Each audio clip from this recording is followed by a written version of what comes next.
ಬೇಸಿಗೆಯಲ್ಲಿ ಕೆಲವೊಂದು ಆರೋಗ್ಯದ ಸಮಸ್ಯೆಗಳು ಬರಬಹುದು.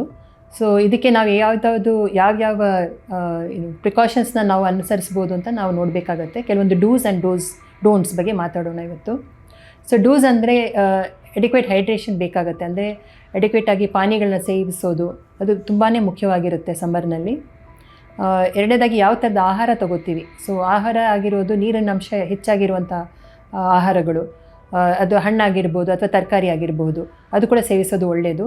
ಫ್ರೆಶ್ ಆಗಿರೋ ಊಟ ಅದು ಕೂಡ ಇಂಪಾರ್ಟೆಂಟು, ಯಾಕಂದರೆ ತುಂಬ ಹೊತ್ತು ಹೊರಗಡೆ ಬಿಡುವಂಥ ಊಟದಲ್ಲಿ ಬ್ಯಾಕ್ಟೀರಿಯಲ್ ಓವರ್ ಗ್ರೋತ್ ಆಗುತ್ತೆ, ಅದರಿಂದ ಇನ್ಫೆಕ್ಷನ್ಸ್ ಆಗ್ಬೋದು, ಅದರಿಂದ ಡೈರಿಯಾ ಆಗುವಂಥದ್ದು, ಕೆಲವೊಂದು ಸಮಸ್ಯೆಗಳು ಹೆಲ್ತ್ ಸಮಸ್ಯೆಗಳು ಆಗುತ್ತದೆ.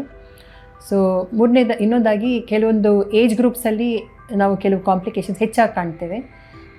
ವಯಸ್ಸಾಗಿರೋರಲ್ಲಿ, ಸಣ್ಣ ಮಕ್ಕಳಲ್ಲಿ, ಮತ್ತು ಕೆಲವೊಂದು ಮೆಡಿಕಲ್ ಕಂಡೀಷನ್ಸ್ ಇರುವಂಥವ್ರು, ಅಂದರೆ ಡಯಾಬಿಟೀಸ್ ಆಗಿರ್ಬೋದು, ಹಾರ್ಟ್ ಡಿಸೀಸ್ ಆಗಿರ್ಬೋದು, ಇಂಥವರಿಗೆ ಹೆಚ್ಚಾಗಿ ಪ್ರಾಬ್ಲಮ್ಸ್ ನಾವು ನೋಡ್ಬೋದು. ಸೊ ಹೀಟ್ ಕುರಿತವಾಗಿ ಯಾವ ಥರ ಮೆಡಿಕಲ್ ಇಶ್ಯೂಸ್ ಆಗುತ್ತೆ ಅಂದರೆ, ಒಂದು ನಾವು ಹೀಟ್ ಎಕ್ಸಾಷನ್ ಅಂತೀವಿ, ಇನ್ನೊಂದು ಎಕ್ಸ್ಟ್ರೀಮ್ ಫಾರ್ಮ್ ಅಂದರೆ ಹೀಟ್ ಸ್ಟ್ರೋಕ್ ಅಂತೀವಿ. ಸೊ ಹೀಟ್ ಸ್ಟ್ರೋಕ್ ಹೋಗೋವರೆಗೂ ನಾವು ಬಿಡಬಾರ್ದು. ಹೀಟ್ ಎಕ್ಸಾಷನ್ ಏನಿದೆ, ಕೆಲವೊಂದು ಸೈನ್ಸ್ ಏನಿದೆ, ನಾವು ಅದು ಪಿಕ್ ಮಾಡೋದು ಒಳ್ಳೆಯದು.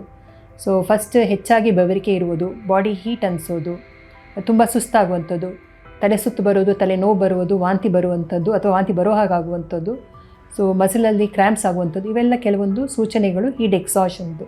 ಸೊ ಈ ಸ್ಟೇಜ್ನಿಂದ ನಂತರ ಹೋಗೋದು ಹೀಟ್ ಸ್ಟ್ರೋಕ್. ಹೀಟ್ ಸ್ಟ್ರೋಕಲ್ಲಿ ತುಂಬ ಆರ್ಗನ್ಸ್ಗೆ ಕಾಂಪ್ಲಿಕೇಶನ್ಸ್ ಆಗುತ್ತೆ. ಅದನ್ನು ತಡೆಗಟ್ಟೋದಕ್ಕೆ ನಾವು ಎಡಿಕ್ವೇಟ್ ಹೈಡ್ರೇಷನ್ ಬೇಕು, ತಂಪಾಗಿರೋ ಜಾಗಕ್ಕೆ ಹೋಗಬೇಕು, ಈ ಕೆಲವೊಂದು ಪ್ರಿಕಾಷನ್ಸ್ ಎಲ್ಲ ತೊಗೋಬೇಕಾಗತ್ತೆ.